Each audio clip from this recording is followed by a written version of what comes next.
नमस्कार मंडळी. तर आज आपण बनवणार आहोत खूपच हेल्थी टेस्टी असे स्वीट रेसिपी, ते म्हणजेच ड्रायफ्रूट्स रोल. ही रेसिपी एनर्जीने भरलेली आणि लहानांपासून मोठ्यांपर्यंत सगळ्यांना आवडेल अशी आहे आणि ही फेस्टिवल स्पेशल रेसिपी आहे. So let's get start. त्यासाठी एका पॅनमध्ये 2 स्पून तूप घालून घेऊ.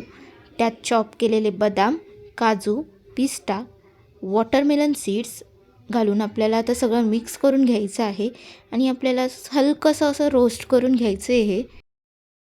त्याच पॅनमध्ये परत 2 स्पून तूप घालून तूप थोडेसे गरम होऊ द्यायचे आहे. त्यात थोडेसे डिंक घालून आपल्याला छान असं रोस्ट करून घ्यायचं आहे. इथे परत एकदा 2 स्पून तूप घालून मी घेत आहे. त्यामध्ये 1 बाउल खजूर ॲड करायचे आहे.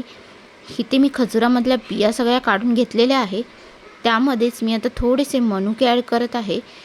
इथे आपल्याला सगळं छान असं मिक्स करून घ्यायचं आहे आणि मी आता इथे मॅशरच्या साहाय्याने सगळं मॅश करून घेत आहे. त्यातच मी आता रोस्ट केलेले ड्रायफ्रूट्स आणि डिंक ॲड करत आहे आणि आता छान असं आपल्याला इथे शेप द्यायचा आहे. तुम्ही तुमच्या आवडीनुसार इथे शेप देऊ शकता. इथे गरम असतानाच शेप द्यायचा आहे. त्यामुळे मी इथे एका प्लेन पेपरचा यूज केलेला आहे, म्हणजेच बाइंडिंग करायला इझी होईल. तर इथे आपला रोल तयार झालेला आहे.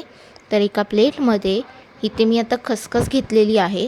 ती आता आपल्याला छान असं रोलला लावून घ्यायची आहे. तर इथे आपले रोल तयार आहेत. तर आता आपण रोलला कट करून घेऊ, म्हणजेच ते दिसायलाही खूप छान दिसतील. तुम्ही इथे बघू शकता अगदी छान असा टेक्स्चर आलेला आहे. तर इथे आपले ड्रायफ्रूट्स रोल रेडी झालेले आहेत.